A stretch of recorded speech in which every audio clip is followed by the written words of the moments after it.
Le fraudeur et tricheur prédateur, connu pour inciter des foules violentes, a vécu le rêve américain tandis qu'il est devenu le cauchemar de l'Amérique. Laissez-moi vous dire quelque chose, Monsieur Trump, vous allez apprendre quelques leçons de notre part, et je serai la première à vous le dire. Vous et votre petit ami de Twitter allez découvrir ça. Tenez-vous bien, parce que Jasmine Crockett vient de mettre Donald et Melania Trump KO en direct à la télévision et c'est une véritable leçon de réplique cinglante.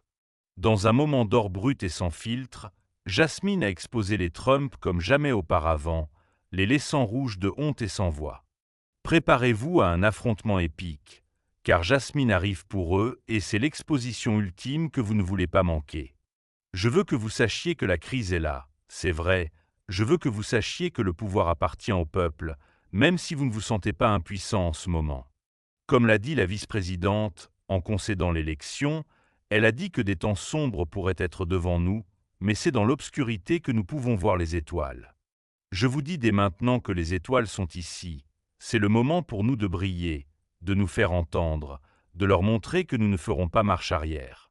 Jasmine Crockett n'a pas retenu ces mots, et soyons honnêtes, quand le fait-elle vraiment? Mais cette fois, elle a monté la barre d'un cran, attaquant Donald Trump si fort que même sa perruque a probablement tenté de fuir. C'est très simple, nous avons en ce moment un suprémaciste blanc à la Maison-Blanche, soutenu par d'autres suprémacistes blancs, et si vous voulez vraiment savoir qui sont les criminels dans ce pays, vous pouvez le chercher sur Google, vous n'êtes pas obligé de me croire. Mais les personnes qui commettent 80% des crimes violents dans ce pays sont des suprémacistes blancs. Pourtant, pour une raison quelconque, ils servent à la présidence. Ce sont ceux qui étaient là le 6 janvier, détruisant notre démocratie, physiquement, et maintenant, ils nous détruisent. Tout a commencé lorsque l'ex-président, alias le grand-père le plus épuisant d'Amérique, a encore essayé de jouer la carte de la victime. Trump, comme d'habitude, était à la télévision en pleurant sur l'injustice du monde, disant qu'il est la véritable victime et que tout le monde est contre lui. Vous savez, la même vieille histoire qu'il raconte depuis qu'il a perdu l'élection. À ce stade, il ressemble à un disque rayé dans une vente de garage de théoriciens du complot, rayé, désaccordé, et bon seulement pour faire du bruit en fond. Jasmine, elle, n'a pas eu de pitié. La congresswoman du Texas, qui, soyons honnêtes, maîtrise l'art des répliques comme un maître de cérémonie expérimenté, est montée sur scène et a livré un écrasement verbal tellement dévastateur que même les avocats de Trump ont dû prendre un moment pour se remettre. Elle ne s'est pas contentée de le lire. Elle lui a donné le livre audio non abrégé, le documentaire et l'adaptation en live-action, le tout en un. Et imaginez, nous devons traverser ça pendant 4 ans au total. Je pense que ce jour aura probablement plus de signification pour mon district que ma dernière prestation, car nous vivons des temps plus effrayants. Je suis donc ravie et reconnaissante, tout d'abord d'avoir une nouvelle occasion de servir, mais plus important encore, de pouvoir partager mon serment pour un deuxième mandat avec les personnes qui m'ont envoyé à Washington. Et encore une fois, les seules personnes qui peuvent me renvoyer sont celles de mon district, peu importe combien d'autres personnes à travers le pays veulent me faire virer. Je veux que mon district sache qu'ils seront toujours ma priorité et mon premier objectif. Elle a ensuite souligné l'évidence. Donald Trump pleure depuis plus longtemps qu'une émission de télé-réalité ne dure, se plaignant toujours de l'injustice du système. Monsieur, vous êtes le système. Et parlons de l'expression sur son visage.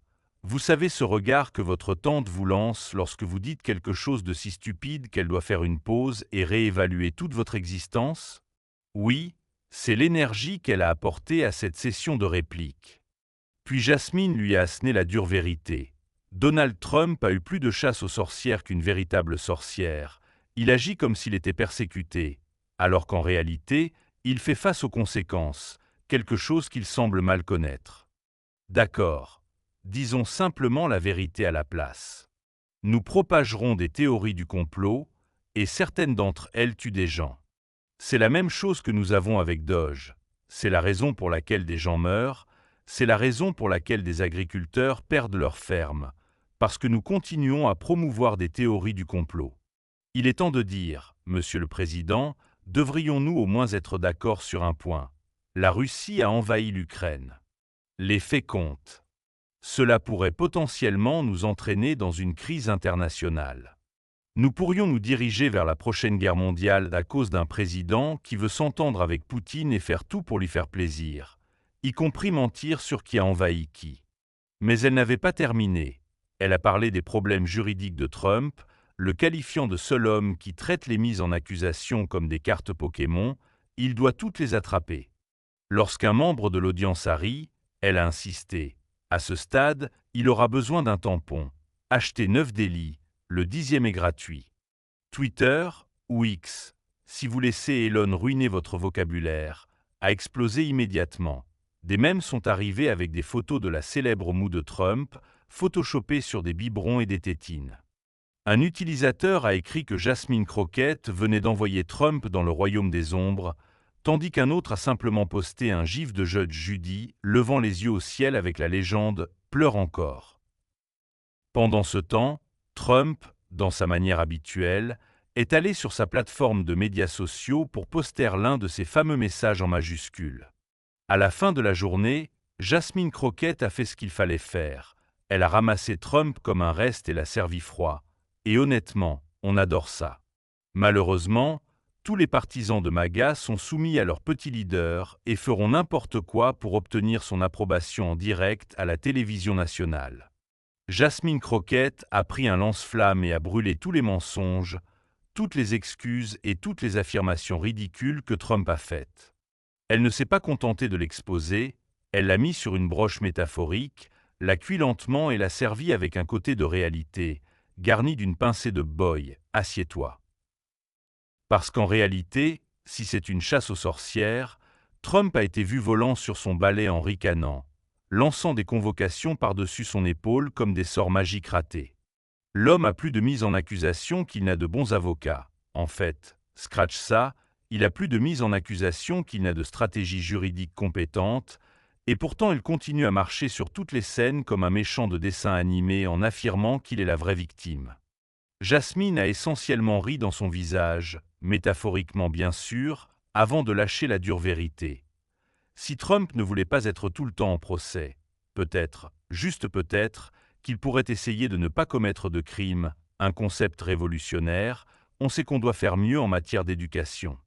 Les gens ne comprennent pas, mais vous comprendrez quand ces hôpitaux en milieu rural fermeront encore plus, vous comprendrez quand vous n'aurez plus votre sécurité sociale, vous comprendrez quand votre Medicaid et votre Medicare disparaîtront, vous comprendrez quand des avions continueront de tomber du ciel. Bientôt vous comprendrez pourquoi il est peut-être important d'avoir quelqu'un qui n'est pas bruyant et ridicule, et peut-être que Joe le somnol est ce que nous voulons, parce qu'au moins alors. Ensuite, elle est passée aux appels parfaits. Ah oui, ces appels parfaits, tellement parfaits qu'ils devraient être encadrés au Smithsonien, à côté d'une serviette avec la signature de Nixon. Jasmine a souligné comment Trump décrit chaque conversation douteuse, potentiellement illégale, qu'il a eue comme étant parfaite. À ce stade, on commence à se demander si sa définition de parfait n'est pas simplement un délit qui a été enregistré. Elle a pratiquement roulé des yeux tellement forts qu'ils ont failli atteindre Mar-a-Lago, soulignant que les gens normaux n'ont pas à expliquer constamment pourquoi leurs appels ne sont pas des crimes. Imaginez appeler votre grand-mère et tenir une conférence de presse pour dire que c'était un appel parfait, le meilleur appel, aucune collusion, aucun quid pro quo, c'est absurde. Et parlons des documents classifiés. Oh là là, Jasmine a tellement attaqué Trump à ce sujet que les murs de Mar-a-Lago ont probablement tremblé. Elle l'a comparé à un tout petit prix en flagrant délit avec une fresque de crayon sur le mur du salon, se tenant là en disant « Quel crayon ? Je ne sais même pas ce que sont des crayons. » Trump était là à fourrer des documents top secrets dans ses sacs de golf comme s'ils étaient des paquets de ketchup McDonald's, pendant qu'il essaie de faire semblant de ne pas comprendre pourquoi le FBI frappe à sa porte comme un témoin de Jéhovah persistant.